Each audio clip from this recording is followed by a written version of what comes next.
5G mobile connectivity will be fully operational next year.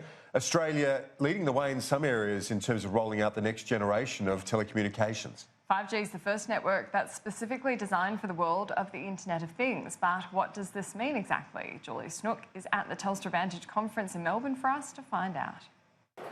Well, joining me now is Gerhard, the Global IoT Solutions Executive. Gerhard, thank you so much for your time. IoT, tell us what it stands for, what it means. So IoT, the Internet of Things, is really about connecting everyday things to the Internet. We have a variety of things that we're already connecting, from vehicles to wheelchairs to water meters. So really we're looking at a future where everyday objects will be connected to the Internet and will be telling us some insights about what they're up to. So it's really limitless, isn't it?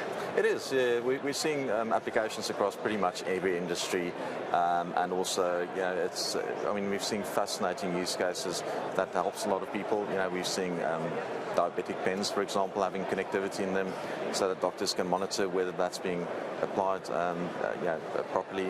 So there's pretty much every industry. How much can this change our lives? Well, quite a bit, right? I mean, if we can, for example, start seeing what's going on in our own car, we might not need to go for that once-a-year service. That's just a starting point. But if we're businesses, our businesses can operate a lot better if we know our visibility of our assets. Or even for a farmer, if you look at our farms are massive. Farmers need to drive long distances to go check on whether water trough is full. Then being able to just check that on a smartphone will save them a lot of time during the course of a day. Who are going to be some of the biggest beneficiaries of IoT? Is it our industry, is it our business, or is it us as mere individuals? I think it's a combination of all of them. So as individuals, we're already benefiting a bit of things like Google Home and Alexa and so forth, being connected to the Internet. It does make for pretty interesting school homework with kids, where they start asking Google what the right answer is.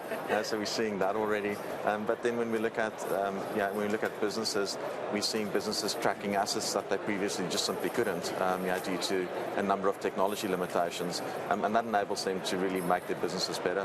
So what are some examples of cases being utilised at the moment, businesses utilising IoT? We're seeing the digitisation of the more historical utility sector.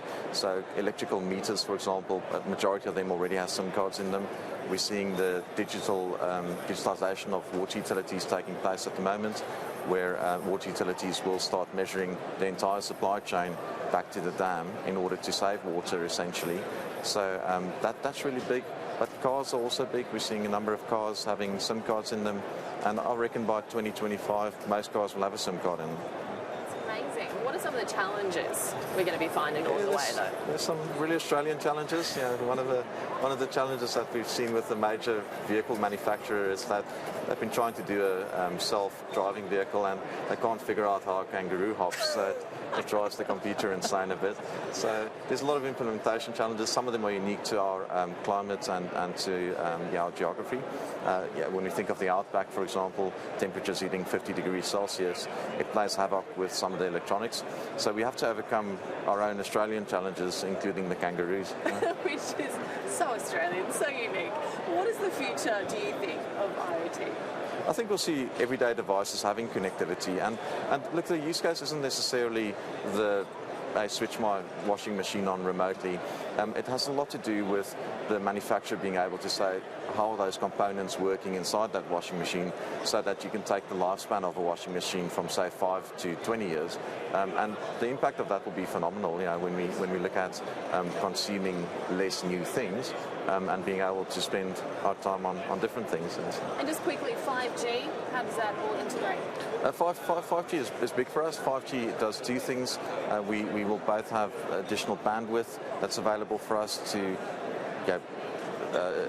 roll out higher bandwidth applications such as cameras and so forth.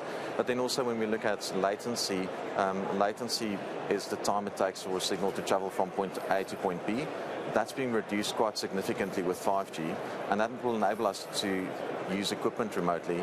As we spoke earlier about the the ability to do sonar remotely, and I've actually seen some solutions where someone was doing a sonar 700 kilometers away, which is magnificent for remote communities, and being able to have that specialist be with someone but not be with someone at the same time. It's a really, really exciting time and a really important development as well. There is so much fun to be had here, though. We are here at the Melbourne Exhibition Centre, so thank you very much to Gerhard Lutz for your time, and stay with us because throughout the day we will be delving more into this Telstra Vantage conference right here from Melbourne. This update is proudly brought to you by Telstra Vantage. Insight, inspiration, innovation.